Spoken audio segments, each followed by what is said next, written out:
Welcome into Texans Today, everybody. I'm your host, Jeremy Chuggs, and on today's program, we're looking at the biggest questions during this bye week for the Houston Texans. We'll look at the Texans' injuries, which guys can maybe be coming back in Week 7, and which guys might not have a chance to play at all this season.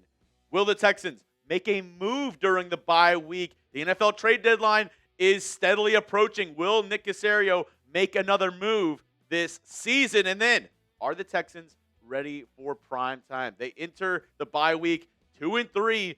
Coming out of the bye week, they play Seattle in Seattle on Monday Night Football. Going to answer all these questions on today's program, but before we get started, we are on our way to 36,000 subscribers. I want to thank each and every single one of y'all who's already hit that sub button so far to the #1 Texans channel here on YouTube. We bring you daily videos, weekly live shows. We're live for every Texans game day. So if you haven't already, hit that subscribe button. I always say this, give me 1 week. If you don't like it, you can unsubscribe. No skin off your back. It's 100% for free. But let me prove to you why this is the #1 Texans channel here on YouTube. All right, let's get started with the injuries for the Houston Texans. And surprise, surprise, there's no update on Joe Mixon. And if you watched my video last week, I said the same thing. This is going to be the Christian Harris situation all over again. This is what Aaron Wilson, who is at the press conference with Nick Caserio, had to say. Over the next 3-4 weeks, see how that goes over the duration. Texans GM Nick Caserio on Joe Mixon. He was non-committal on if he'll play this season. Sources have consistently called it a tough, complicated situation and expressed doubt that he'll even play this year. And I put up the timeline last time. You got to look. Week 2 last year, and an illegal hip drop tackle up against the Chicago Bears. He had a right ankle, right foot injury. Then got some work done, and this offseason reportedly re-aggravated that same foot, which placed him on the NFI list, the non-football injury list right there, 7/23/2025. Then we thought, okay, maybe he'll get ready for the first game of the year. But right before roster cutdown day, he was put on short-term IR. And then September 29th, Denico said he's not close to returning. But if we look around, that place on the NFI list, that's around where we're believed to, a little bit before that, re-injured that, foot, ankle. And if you look at foot ankle surgeries, it says around 6 months to recover.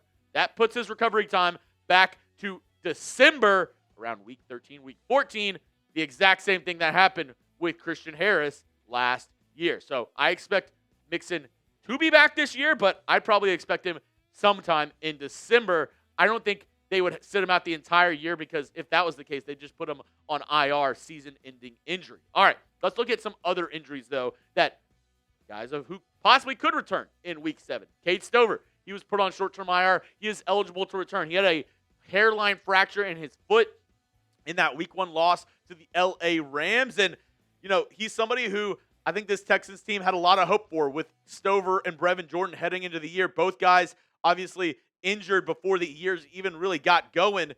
Cade Stover is eligible to return. I wonder if they'll, sit him out. The bye week definitely helps him, but I wonder if they'll sit him out that Monday Night Football game up against the Seahawks and try to get him to return in Week 8. That is something to keep an eye out on. We know Cade Stover, he's farmer strong, as C.J. Stroud likes to say. He likes to tough out those injuries. I mean, hell, he played the rest of that Rams game with the injury.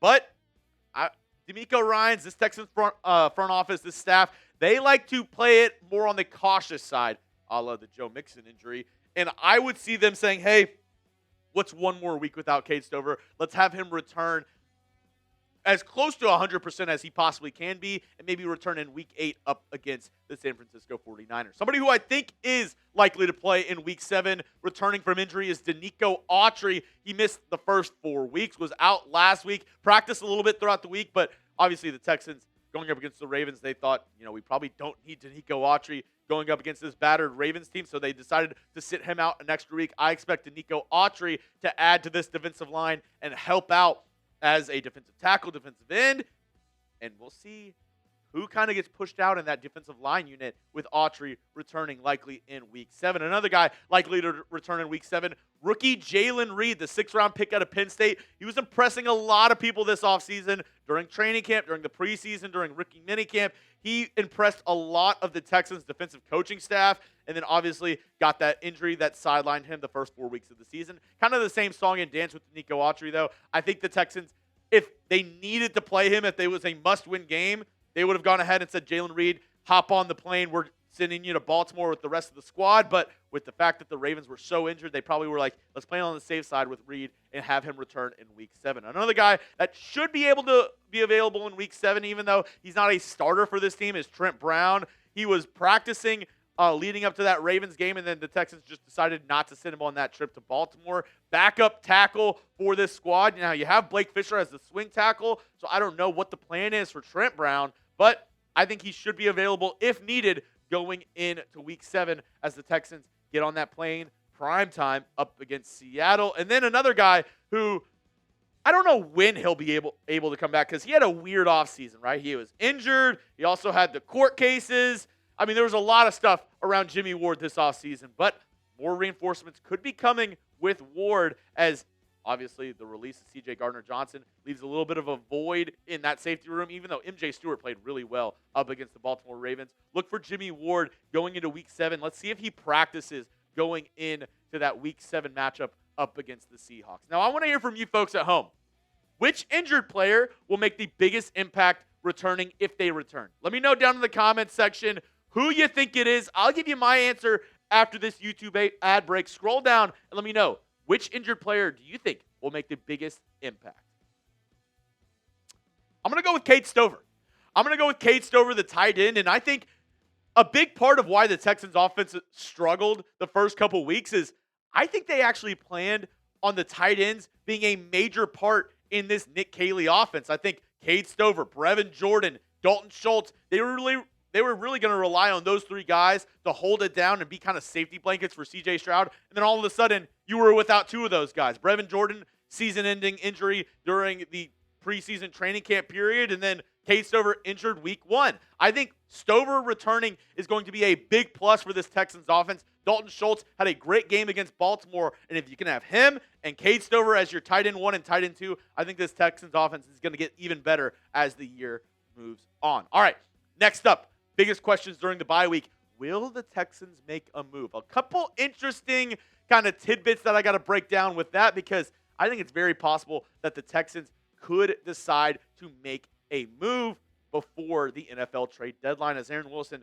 said this, Nick Caserio said they're in a decent spot, chance to recalibrate this week, said Texans GM Nick Caserio. Will he recalibrate and will he possibly make some changes as the Texans go into their early bye week in Week 6? All right, we'll get into those possible changes that he could make in just a moment, but I couldn't do today's show if it wasn't for our amazing sponsor, Prize Picks. Maybe you need to make some changes with your daily fantasy sports because Prize Picks is the #1 daily fantasy sports app in the world. This episode is brought to you by Prize Picks. You and I make decisions every day, but on Prize Picks, being right can get you paid. Don't miss any of the excitement this season on Prize Picks, where it's good to be right. Prize Picks, they put their members first, so all withdrawals are fast, safe, and secure. Prize Picks offers Venmo, Apple Pay, MasterCard, and more for quick and easy deposits into your account this football season. And we're not only talking football, it's also getting ready for basketball season. I know the Texans, they don't play this week, so why not look at some season-long projections for the basketball year? Cooper Flagg, the #1 overall pick for Dallas. I think he's going to go more on that 16.7 points per game. Life's too short to take the less. Alperen Sengun, our hero, our young Prince Alperen, he's been balling out this offseason. 11 rebounds a game. Yeah, I'll go the more on that. And then James Harden, one of the best players ever for Houston, currently doing his thing in LA. 22 points per game. I think the Beard can do it. Give me the more on that. You can use this lineup right here or go ahead and make your own over on Prize Picks. And the best thing about Prize Picks is they actually invented the flex play, which means you can still cash out if your lineup isn't perfect. You can double your money even if one of your picks doesn't hit. So you can hit a flex play, or if you're feeling a little ballsy, you can do a power play and go for more money. Either way, Make your lineup today with our friends over at Prize Picks. Download the Prize Picks app today. Use code CLNS to get $50 in lineups after you play your first $5 lineup. That's code CLNS to get $50 in lineups after you play your first $5 lineup. Prize Picks, it's good to be right. All right, talking about some moves that the Texans could make. Christian Harris, very interesting. Healthy scratch multiple times this year. The linebacker, he's in a contract year, and I think there's plenty of teams out there that could use some linebacking help that the Texans could make a move with. I think the Texans could definitely shop a guy like a Christian Harris. Another guy just coming to the top of my mind is somebody like a Dameon Pierce, who's been a healthy scratch for multiple games. If you're able to get something for either of these guys who isn't really making an impact for you right now, I get it. Maybe you want that depth for later on in the season in case an injury, in case this, that, and the other. But if you're not going to play him at all, maybe Christian Harris down the road. And I talked about Trent Brown coming back from injury for this squad. And I do have a question around second-year man Blake Fisher. Right now, he's the swing tackle for this Texans offensive line. But is there a long-term plan there? I mean, you definitely didn't draft a guy in the second round to be a backup swing tackle for you long-term. And I was on Twitter the other day, X, as some might call it, and I came across this interesting tweet from Texans Cap, another great follow on X if you haven't already. He tweets a lot of stuff, especially around the Texans cap space and everything like money-wise and stuff like that. Really good follow. But he tweeted this out, and I found it very interesting. Assuming the trajectory for Blake Fisher remains as is, the Tytus Howard contract situation is escalating week by week with a fascinating offseason showdown coming. So with Tytus Howard, obviously, he's been the right tackle for this Texans squad. He's kind of played all along this Texans offensive line as needed. And if he's wanting more money this offseason, could they say, look, Blake Fisher, we're not going to trade you away. We're not going to give up on you just yet. Remember, he's still really young. I believe the Texans drafted him. He was only 21 or 22 years old when he came into the NFL. I think the Texans are looking to possibly groom Blake Fisher into that, right tackle position in the future. And maybe they're like, hey, we don't want to move on from Fisher because we want him to kind of learn and grow underneath Tytus Howard. And then once Tytus Howard kind of wants more money or is demanding more money, maybe they release him and insert Blake Fisher into that right tackle spot. Either way, I think the Texans need to take a long look in the mirror and figure out a way to add pieces to go on a run after the bye. Whether that's maybe at the tight end spot. I talked about Cade Stover, the tight ends being a big part of this offense. They already traded for Harrison Bryant this season. Maybe an interior offensive lineman to add a little bit more help. They picked up Jarrett Kingston. I don't know what moves need to be made or what moves can be made for this Texans squad, but if a move is there to be made, I think they need to possibly go for it because this Texans squad, I think they can shock a lot of people. And I think they can repeat history and be a team that went 0-3 and still made the playoffs this year. Like the video if you want the Texans to make a move. If you want the Texans to improve this bye week going into week 7, I think the Texans should look to do that, and Caserio should explore all the options available to him if there is any to improve this Texans roster as we get into a tough stretch going down the midpoint of this season. And that kind of leads me to my final question during the bye. Is this Texans team ready to face some good teams in prime time? The next 5 games for this Texans squad will make or break this Texans season and whether or not we'll be looking at mock drafts or we'll be looking at in the hunt graphics, because you play week 7 at Seattle up against the Seattle Seahawks. They just had a crushing loss this past week to the Tampa Bay Buccaneers.